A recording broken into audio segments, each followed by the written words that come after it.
to Entrepreneurs Unlimited with Mark Haney on KHTK Sports 1140 and HaneyBiz.com. Mark is a well-known local entrepreneur who has a passion for growing companies and uncovering the stories of other successful business people. Mark will share his and their experiences and hopes to ignite the entrepreneurial spirit within you. And now, here's Mark Haney. Who was your biggest influence growing up? Mine was probably my mother. We were like best friends. For a lot of people, though, it's their dad or their grandparent, maybe an athletics coach. And then I think in terms of business and your career, a lot of times people were influenced by maybe a cool teacher in high school, maybe a motivational boss, maybe even a demotivational boss. Have you ever been motivated by a famous leader? Walt Disney, Steve Jobs, maybe Ronald Reagan. But how do you tell that person that influenced you, thank you? I want to take a minute to publicly thank somebody that gave me some of the best business advice of my life. My dad. My father. We owned a TV shop, a TV appliance shop as a kid, and he gave me some advice that has served me well. I can remember I was the delivery guy for the family business, and hoping one day maybe I might take over the business. And I remember coming back into the warehouse with a big refrigerator on the back of it, and I was pretty good with a hand truck. I could manipulate the thing around alone. This was a big TFF 24R General Electric side-by-side, and I pushed it to the back of the truck where we had a lift gate, a Tommy lift, where the lift gate would go up and down. And so as you lift up on the handle, the tailgate would actually lower, if you can picture that, so that you could get the refrigerator onto the ground. So I slide the refrigerator to the back to lower it, and I pull up on the handle as I'm in the warehouse, and the refrigerator begins to go down. But it turns out I haven't quite moved the refrigerator all the way onto the tailgate. The lip of it is stuck on the bed of the truck itself, and so it begins to tip. And it happens so fast, but I can remember it like slow motion. I'm lifting up on the tailgate, and there goes the big side-by-side refrigerator. Bam! Crash! Boom! Shot! It was... I'm standing there with the liftgate handle still in my hand, and my mom runs out. Mark, are you okay? Are you okay? And I just look at her in disbelief because I have just crushed this big side-by-side refrigerator. And then there comes my dad, kind of in slow motion with a saunter, and he's smoking a Camel cigarette. And he's walking toward me slowly, and he's shaking his head, and, he takes a big hit off his cigarette. And he said, Mark, I'm going to give you some advice. You better surround yourself with good people because you ain't worth a spit. I'll never forget that advice. I've always surrounded myself with good people. It's been very helpful, whether it be a business partner or the team that I have. And even with this radio show, I am learning every week. We're surrounding ourselves with the best guests. And I have dreams of building businesses and having this radio show have a little bit of legs, a little bit of life. And, I've got some big dreams. They're not the driest dreams in the world. And I know a lot of you guys out there, you've got dreams too. You want to do something important in your life. You want to build something. You want to make an impact. Tell you what, let's chase those dreams together. I'm Mark Haney, and welcome to Entrepreneurs Unlimited. Coming up after the break, we are going to have a guest that is he's the chairman of what I would say is the most respected and successful entrepreneurial company in our area. We're going to have Coach Oates, chairman of Buzz Oates Enterprises and the Buzz Oates group of companies.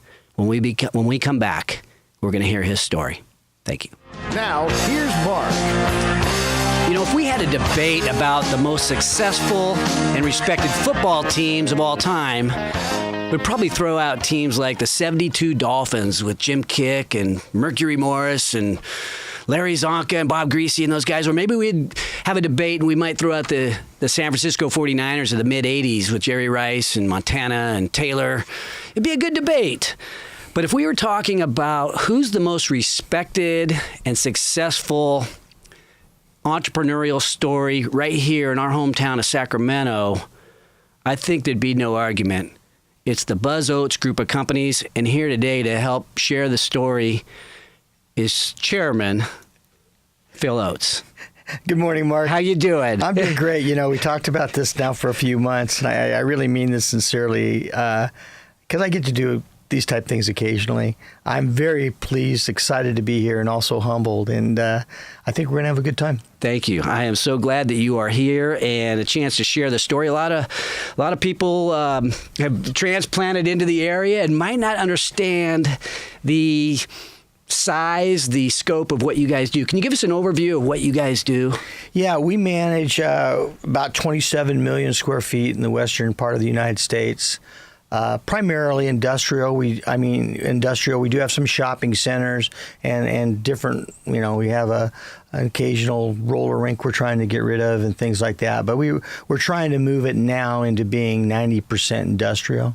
Okay. Mostly in the western United States. And you were known as doing the concrete tilt-ups and things like that. I mean, that's one of the things you're known for. How does that? Yeah, most people have heard of my dad, Buzz Oates, and he really stamped the tilt-up warehouse. And for those that don't know what a tilt-up warehouse is, basically picture a building being concrete slabs being poured into rectangles, not squares, and then their crane pulls them up, and they're made like a Tinker Toys a little bit used to be, and you put them all together with braces, and pretty soon you've got a concrete building. And the reason they did it on the bigger buildings, it's much cheaper than framing, and so that gets passed on to lower rents. How much are you developing now in the region? Like everybody, the late 2008. 10, we weren't doing hardly anything. In our prime, we were doing 3 million square feet a year. I think this year we're up to about 2. It's coming back. Okay. And the construction and real estate is a component of what you do, but it's broader than that. I know you have a foundation. I know you have a lot of things happening. Well, yeah, it's funny. My father passed away a little less than 2 years ago, and Larry Alba, our CEO, and my friend, and my youngest sister, Kathy, and I, we've kind of tried to decide the direction to take the company and what you want to do, while still always honoring my dad and always respecting the things our company was founded on, the issues of integrity and character and honesty. Yet it's a new world. And nothing typifies this more than where we will be moving on the 19th of October. I have always worked in the industrial part of Sacramento, out in that South Watt, Power Inn. That's where our office has been for over half a century, and somewhere in that quadrant. And we're moving down to 55.5 Capitol Mall nice. On October the 19th. The high-end digs. We laugh a lot because I'm sure my dad is up in heaven just kind of going, what are they doing? But in this day and age, it's just the right move. We're still going to do industrial, but we need to be in the hub of what's really going on in Sacramento, and we need to be in the mix. There's going to be a lot built down there. I know you're involved with the Sacramento Kings and other things. What do you see happening for the area down in the near where your office is going to be? Well, the prices are going up, the sales prices. Let me tell you just in 30 seconds why that's important. When a building is sold for more money, it's reappraised, and there's a higher property tax. What's great about a property tax, it's not a one-time fee. It is a tax that will come through every year. And I've encouraged Dale Kessler and some of the people at the B in about 2018 to do a study on how much did the property taxes increase in downtown Sacramento. And it's going to be, I predict, millions and millions of dollars. And why that's important is that's money that the city council can build into their budget to do the parks, to do the police department, to do all the things that they want to do.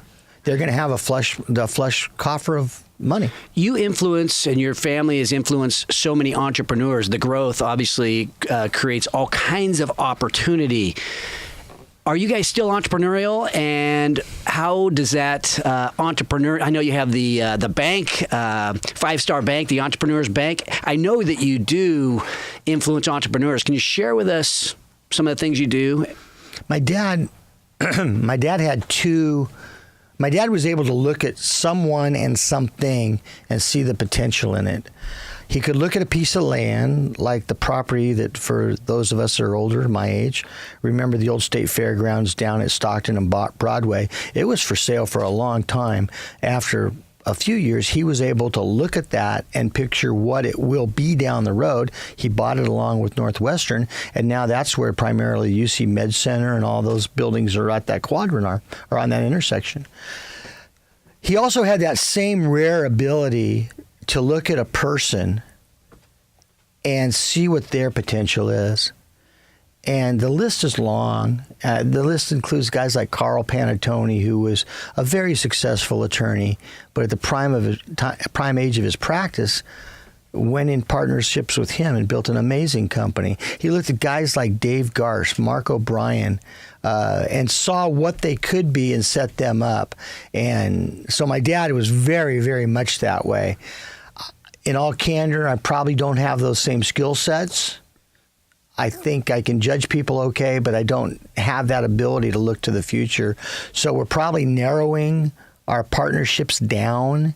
It's also the reality is he was one man where now I have an estate of many, many people that I have to keep satisfied in our business dealings, and it prohibits me from splitting the pie like my dad was able to do. How does your leadership style differ from your dad's? If some of my friends are out there laughing right now, if they're listening to this or on the podcast, my dad was much more in your face. I think I probably am more tactful and will take a little bit more time to get to where I want to be in a discussion or in a negotiation, where my dad will let you know what he wants about 5 seconds into the conversation, and you can either turn around and leave or do what he wants to do. My father loved people, but probably didn't show it. I'm not going to say I show it a lot. I try to. But at his funeral, it was really cool because Capitol Christian Center was packed, and I had the privilege of standing up on the podium and talking. And I asked every one of his partners to stand up, and there was hundreds of people stood up. And I said, one of the things you need to understand about my dad is you probably never got a birthday card from him. You probably never got a Christmas card from him. I don't even know if he ever told you he loved you.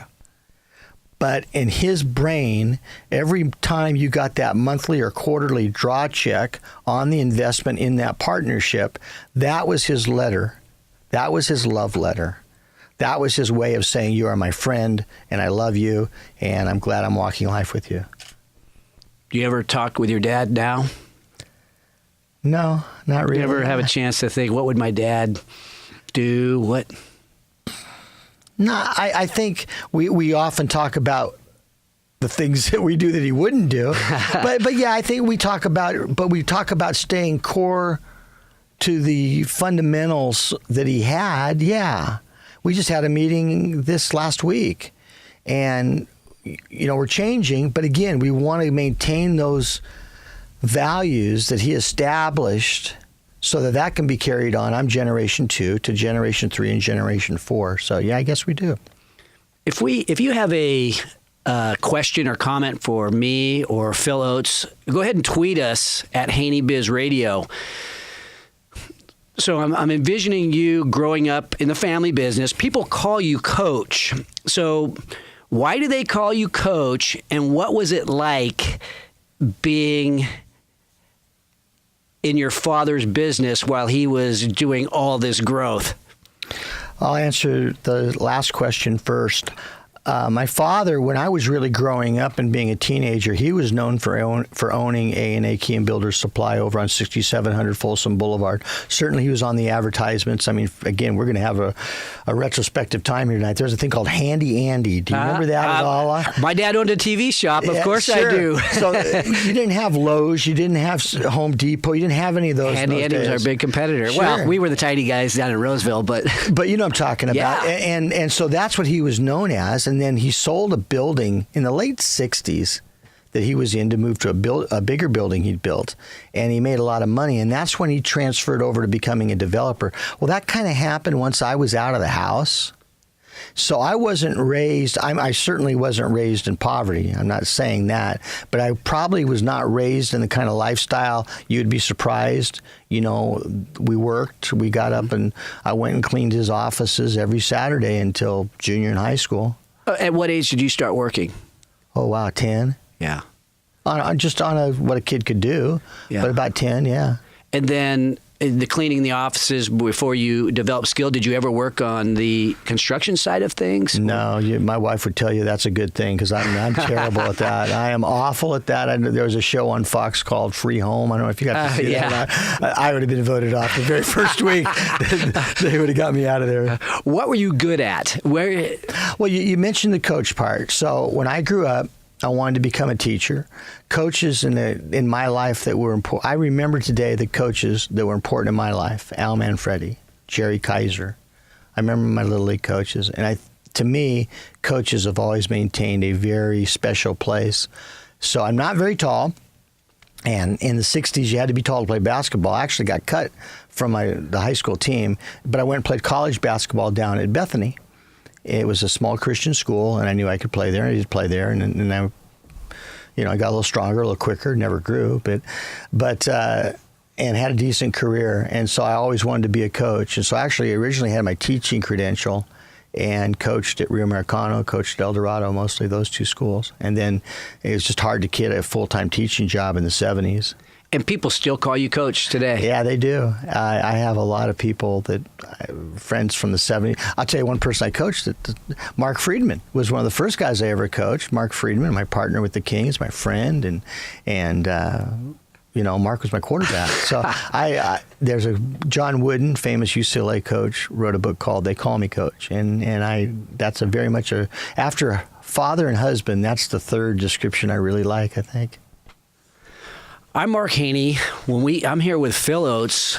This is Entrepreneurs Unlimited. When we come back, we're going to dive a little bit deeper into, I got to get back to that story about how you never played high school basketball, and then you went on to be successful in college. Again, you're listening to Entrepreneurs Unlimited on KHTK Sports 1140 and HaneyBiz.com. Once again, here's Mark Haney. Welcome back, and we are having a heartfelt discussion with the chairman of the Buzz Oates group of companies, Mr. Phil Oates. And we were talking about your basketball career, and there's a story of incredible perseverance here. So you did not make the high school basketball team. You never played high school basketball, and yet you were successful in college. What happened? So the end of my junior year, I go to the basketball meeting at Rio Americano, and at that point in time, we were a brand new school. We were the third class to enter that school. And Wayne Roberts listed in front of all of us these 12 guys that were going to be his team the next year, and my name wasn't one of them. And so, did your heart just go, ah? Well, I didn't think it was right, but I mean, no, not really. I mean, okay. It was because being small, I'd been cut a lot. Oh. And so, but I really liked basketball. I really did. And I decided, okay, I got to play somewhere. I can't just not play, and I'm not going to get any better doing that. So I went and joined the church men's leagues. And what that did, it toughened me up, and it gave me a chance to at least start to develop my skills. Went to Bethany, played for a guy named Dewey Short, who's a lifelong friend, and got there. And it's a Christian school, so it wasn't giving athletic scholarships or anything like that. And they had like 7 seniors, and I was 8th or 9th man, got to play quite a bit. And then the sophomore year turned around. I'm the captain, and I'm the captain of the Titanic because we got nothing. I mean, we really literally have nothing. And that forced me to really improve between my freshman and sophomore year. My dad, and again, this is the advantages this is probably one of the greatest advantages I had growing up. My dad gave Bethel Temple the money to open the gym. And with that money to open the gym, I got to go down there and donate my time. And so I went and worked out every day all summer for 4 or 5 hours and came back a pretty good player. It's bragging, but it tells you how much work I had to put in. I scored 60 points my entire freshman year. I was so bad that we were playing what is now Vanguard University, and they put a 6'11" guy on me and let him just sit in the key, and they let me shoot jumpers from the free throw line, and I couldn't make it because he'd run at me, and I'd panic, and I'd miss it. So my junior year, I was the first person in Bethany's history to score over 50 points. So in a game? In one game. Yes.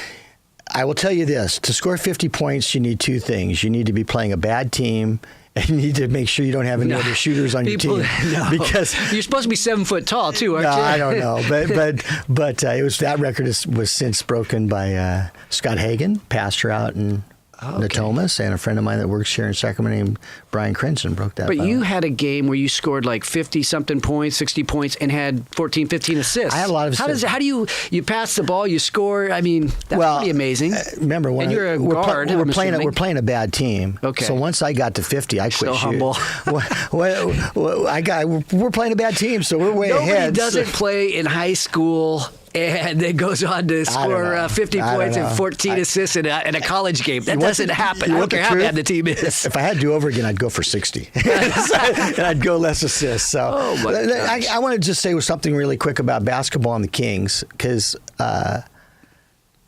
there's an element of faith in my life, and there was a chance that I didn't know of to become involved in pro basketball, and my dad's wisdom, he didn't even tell me about that, and it passed me by in the 80s.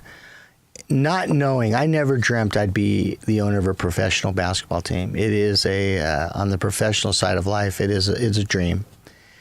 But what I love about it, besides getting to watch DeMarcus and Rudy and all those guys, are the relationships I've been able to make out of basketball. I'm 64, so I've been an owner now for 2 years.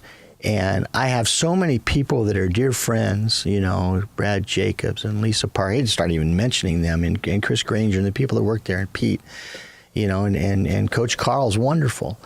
And of course, my top of the list is Kevin Nagel, my brother from another mother. And these are guys I just met the last 2 years. And it's been an amazing journey, because my life is richer and fuller for knowing those people. Now, I really want an NBA championship. I believe we will win an NBA championship. I don't know where and when. I know I will be on the court crying when we win the NBA championship. But I really believe it'll happen in our lifetime. But it's been a great journey. I heard the way Grant Napier was talking about you on the radio the other day, and just with the respect and that you have in that community is very inspiring. Okay, how do I say this without sounding over the top? I think we're all put in a position in life to impact someone. It may not be a lot, it may be a lot. I don't know. Ministers and teachers, they impact thousands and thousands of people. And I think the best way to help impact people is to let you know that you love them. And I have a faith element to my life that I believe Jesus died for all of us. And if he's willing to take that death for you and for me and for the people listening, what am I not to respect that person, like that person? It does not matter what car they drove up in. It does not matter what job they have. It doesn't matter the mistakes they've made, quite frankly. I think it's my responsibility to at least let these people know they're loved. And what's funny, you get a lot of people, and I won't name names, but you get a lot of people that are high up the social ladder, and it's lonely at the top. Sitting on top of Mount Everest is pretty nice, but I bet you feel a little lonely up there and a little bit like, wow, what's going on? And you'd be surprised how they react. And I'm not saying this about Grant, by the way. This isn't geared to Grant. No, you could tell he's specifically at all. Yeah. But you'd be surprised how people react when you genuinely care about them. When Kevin Nagel and I were sitting around your office, your conference room, talking, and you guys were joking about, hey, should we take the plane out? You guys are sharing a plane, and maybe share multiple planes. Anyway, it was interesting to hear your friendship and the camaraderie that you have together. And he's a newer friend, but what's it like to be the guy joking about going out on the airplane to go to Vegas and on a spur of the moment in your private plane. What's it like to be that guy? Cool. I mean, what am I going to say? Oh, it's no big deal. Everybody gets to do it. I just saw Hard Knocks, and J.J. Watts last night was taking the plane to go see his kid play, and that plane's nicer than ours, but I was talking about that. So, you know what it is? And again, this isn't Sunday. I realize this isn't church, but I just got to say it the way it is. Yeah. It is a blessing from God.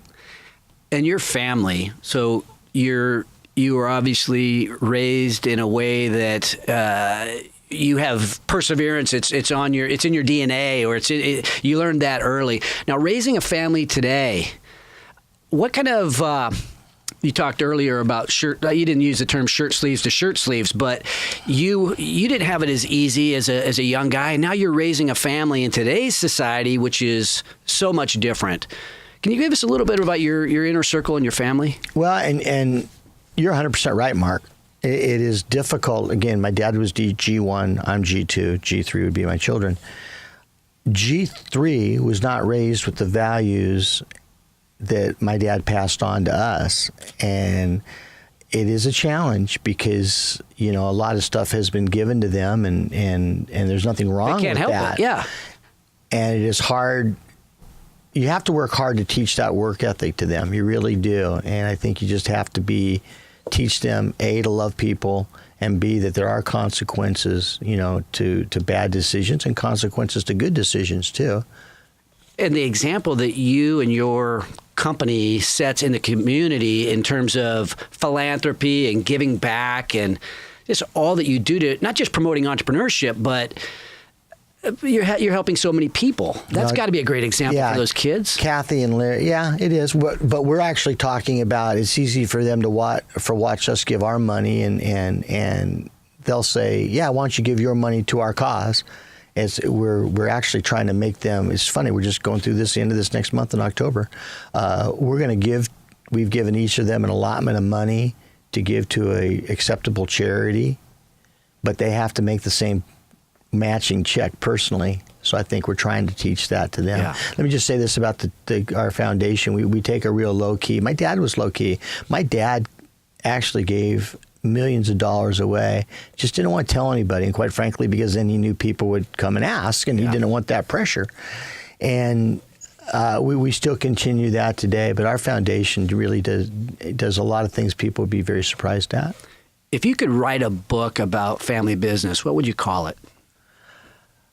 A book about family? What would the title be? Well, we did a book on my dad, and it was called The Bottom Line because he was very much a bottom line guy, whatever that final number read there. Family business.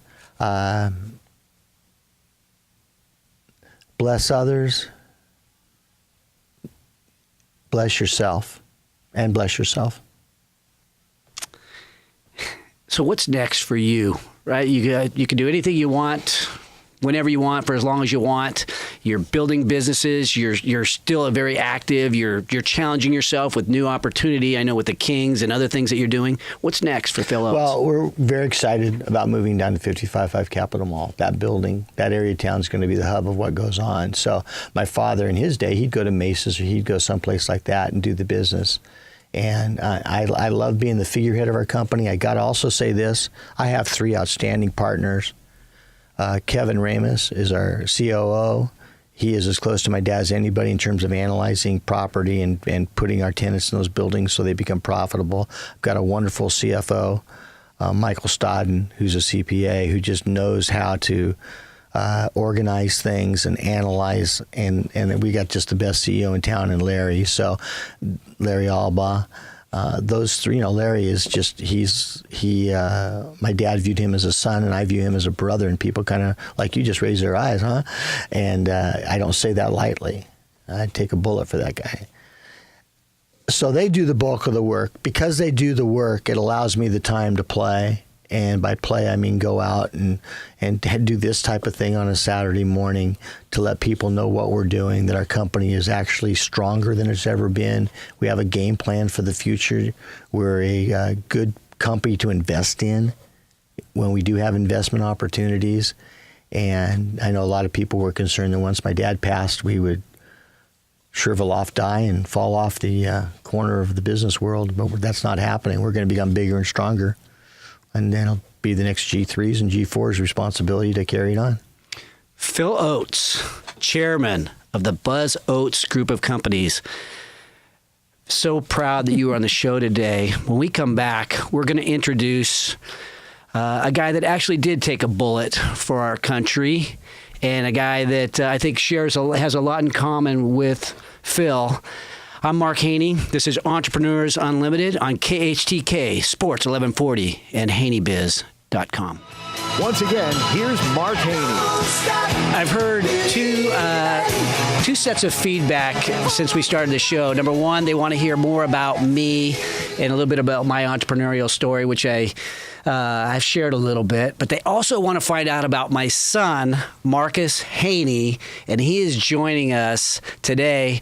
Welcome, Marcus. How you doing? I'm doing great. Thanks so much for having me on. I touched on a little bit about that you were shot in Afghanistan. I've talked about that a little bit, but you're also doing some entrepreneurial things that you're an entrepreneur in the making. Tell us what you're focused on. So just recently started a limousine company out of Rockland called Limitless Limos.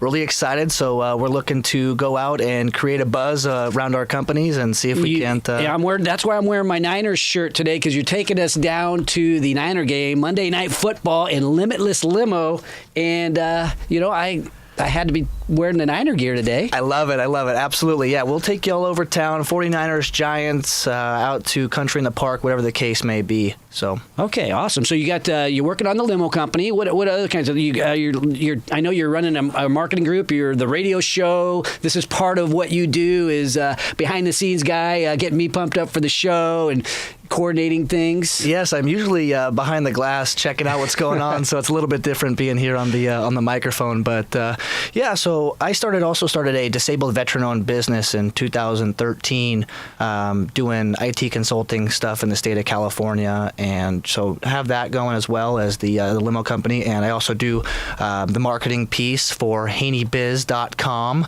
and like you said, I'm part of the radio show and help direct that. Yeah, and I know you were working on some business suites down in Rockland for startups and other smaller businesses that could use suites for the Allegiant Business Suites. But you talked about Warrior, the name of your disabled, your DVBE, your disabled business, because you have a disability. You were in the Marines. You took a bullet for the team, and how is your experience in the Marines helping with building businesses? Well, I think it goes to the fact that in the Marine Corps, they instill discipline. And I think discipline above all else is what businesses need in order to be successful. And it also creates leadership and the ability to lean on somebody else in case you need something, or, not everybody can accomplish the mission by themselves. So you need teamwork and you need other people to be there for you. And I felt that the Marines has set me up to be successful in that fact and put people in positions that will help me accelerate the business, but also help them reach their goals personally. What inspired you to go into the Marines? Well, yesterday was 9/11, and I think 9/11 hit. I was a 7th grader, but it hit me very, very hard, and it's something that I always thought that I'd always want to go fight for my country. I'm very patriotic, and so I wanted to join the best, so I decided that I would join the United States Marine Corps. So no offense to the other armed forces? Absolutely not. Absolutely not. Love all my brothers in arms, just personal choice. And, okay, you got a Purple Heart. What happened? So I was in Sangin Valley in 2012, Sangin Valley, Afghanistan. It was June. We were out on quick reaction force for the day, so we were mounted up in some vehicles and got called out to go pick up a downed vehicle that had been blown up by an improvised explosive device down in the southern region. So my team and I of 3 trucks and about 8 guys and our machine guns and all that stuff drove down and got ourselves into quite a predicament. RPGs going off, IEDs going off, massive gunfire, big gunfight, and I ended up taking a 7.62 round to the right thigh, and yeah. And you ultimately got out of there alive, and you were on the helicopter, and they cut off all your... I see you wearing the Wounded Warrior Project clothing, which I wear typically too, and they got on there and they cut off all your clothes because they were, checking you for multiple bullet wounds and that kind of thing. And then the organization that we had supported for so long came in to help you out too when you were in the hospital after your surgery. Yeah, what that actually happened? Gives me the chills you talking about that, because I arrived in the hospital, no clothes, had some sheets on and things like that after surgery, and all torn up, and tubes and needles and everything everywhere. And some nice young lady came in and said, "I have a package for you," in a nice duffel bag that had Wounded Warrior Project on the outside, and opened it up, and the Wounded Warrior Project provided me with the essentials: a toothbrush, underwear, basketball You were shorts. naked. Yes, so I didn't have anything, and their organization does some fantastic things for our wounded veterans, and I can't say enough about how grateful I am for what they've done for me and also my other brothers that have been hurt in combat. And a story that people don't know is that your mother and I, you were chewing tobacco at the time, which we do not approve of, by the way, but we sent you some tobacco in the mail, and you were down to your last can, and you had it in your pocket down there in your pants pocket. And then so when you were shot, what happened? So you can imagine cargo pants and fatigue type uniform. And so, yes, I had my last can of Grizzly Wintergreen, and they had just switched over to the metal top. So I got lucky in that fashion. So I was standing there and got shot. Wasn't sure exactly what happened at the time. And then I was, once I got a tourniquet on myself, and hey, I need some nicotine. This is quite a day. And I reached in my pocket, and all of the chewing tobacco drizzled onto my lap, and I looked through the can of Grizzly Wintergreen. The bullet went through the can of Grizzly Wintergreen and through the outside of my hamstring. So I'm going to say that I'm probably one of the only people that dip has saved their life. Yeah, because if it would have hit the wrong artery, it was like, hello, right? Yes, it could have been much worse, but I got some great doctors and had many great surgeries from the folks down at from Balboa Naval Hospital all the way back to Landstuhl, Germany, all the way to Afghanistan. So I had some great people on my side, and obviously, Laura was looking out for me as well. So you're back, you're starting businesses, you're working in a group of family business with your uncle and your sister with the real estate and friends, and your dad's around there too a little bit as the chief dreaming officer. How is it to work in that environment and to try to, I guess, bring that team together and insert yourself into that business?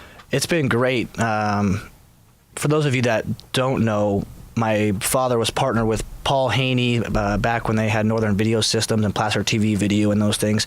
And as the kids of the owners of the company, we weren't allowed to work for our family businesses. It was just one of those things that you need to go out and make it on your own, go find out what it's like to be in the real world and figure that out. So this is a brand new thing for me, working alongside my family, and I am very humbled to be a part of such an awesome organization. And we're growing, and we're doing some exciting things like starting up this entrepreneurial radio show, igniting the entrepreneur revolution here in the area, and we've got some other cool things we're trying to do. And I'm in charge of the social media, so I'm out trying to get people to get excited about Entrepreneurs Unlimited and HaneyBiz.com and all those sorts of things. So it's been fun, and I can't wait to see what the future holds. Yeah, and you couldn't work with Paul and I had the agreement. Let's not spoil the kids kind of mentality and get them ingrained in the family business. And I don't know whether that was right or wrong. It was just a decision we made, and we stuck with it. But you recruited so many people for our business. We had a lot of guys in the warehouse at our manufacturing company, and a lot of them were your friends. So your friends were in sales, and you've got this natural, likability factor when it comes to, making friends and that kind of thing. Is that, how are you going to use that so you know how to break things and kill people, right? You learn that in the Marines. You're you got some charisma. How does that translate over to you also have some restaurant experience. You were a waiter for like 2 or 3 years before you went in the Marines. How's this translating over for you? Well, I think it's a seamless transition. I think that if you utilize your strengths and, like you said earlier on the show, hey, put people in the right place around you, because at some things you're not worth a spit, right? So, I think that I have the ability to do that, and I utilized my Marine Corps past to put people in the positions that I know can help me get to the next level and lead a larger group to get to a next level, because like you said, I know how to do very few things, and most of them don't evolve around business, but being able to allow yourself to be coachable and learn along with your team and have the ability to utilize their abilities to make you look good is my best attribute. Talk to me about your team. We have about 2 minutes left. Tell us about your team. My team. Well, I got the marketing team over at Haney Biz, and so I got Rachel, who is the marketing manager. She's an absolute stud. Is probably over at the office working right now. She's just one of those that doesn't quit. We got Clint, who is usually here in the studio with us too, doing our video and our audio and our stuff like that, doing social media along with that. And then also I have Carrie Meyer, who is just an absolute stud, who is our PR gal, who goes out and just makes friends with everybody. And then I got my boy Brian Oliver, former Republic soccer player, gone startup guru. So we have him as our Limitless Limos general manager, just knocking out of the park. We got Sacramento Brews Cruise coming your way with that too. So I got the guys around me that makes it easy. Which is more fun, the Marines or this new gig you got yourself going into? Definitely the new gig. As much as I do miss the camaraderie of the Marine Corps, I definitely think that what we've got going down in Rockland is something to take notice. And you're a father. What's it like to be raising a young man in this world today? It is a challenge. Yeah, I have a 3-year-old son. His name's Hunter, and he is the love of my life. So I think that raising a young son and utilizing you as somebody who I look up to, and teaching him things that you taught me along the way, and things that I have taken that from your parenting style and also mom's parenting style, to raise him to be the best boy and the just a kind-hearted young man. And I always instill always telling the truth, and and just being an overall good person. I'm Mark Haney. This is Entrepreneurs Unlimited. I want to thank our guests from the bottom of my heart. Mr. Phil Oates was on here earlier sharing his story, and we just got the story of Marcus Haney. We will be back in just a minute with a few closing thoughts. Please stick around. Once again, here's Mark. Closing thoughts. Again, these guests today brought out a little bit of emotion in all of us, talking about Buzz Oates and his entrepreneurial mentality, and Phil, sharing that story and all the stories. He's got so many stories of him and his father, and they're not the same, but they've got a heart that is bigger than most. And Marcus Haney sharing his story of, most people don't really get a chance to meet somebody who has done what he has done. So thank you, Marcus, for being on the show. And I just want to say, attention, late bloomers.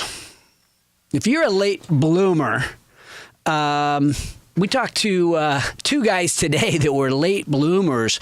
Guys really getting it going a little bit later than maybe what the textbook says you ought to do. And not that they didn't do important things, but in terms of business, they're getting it going a little bit later than most. And for a guy like me who's starting a radio show at age 52, when my family quit laughing, all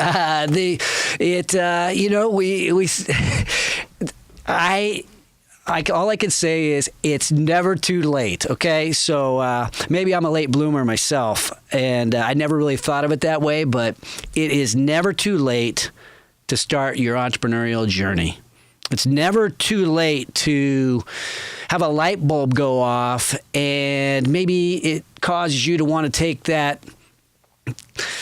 one little step, that baby step that you had been thinking about for a while, and then Phil or Marcus says something that says, you know what, maybe I ought to do that. It is never too late to get yourself involved in a community foundation or to give back and, figure out what you can do. It doesn't matter what age you are. And as we heard from Phil Oates, it's certainly never too late to shape your family's legacy. Today is September 12th, 14 years and a day after that horrible day. And at this time, I'd just like to tip my cap, give a salute to the brave fighting men and women that have stepped up and unselfishly sacrificed with honor. And we spoke to one guy that took one for the team. Never above you, never below you, always by your side. God bless America and those who protect her.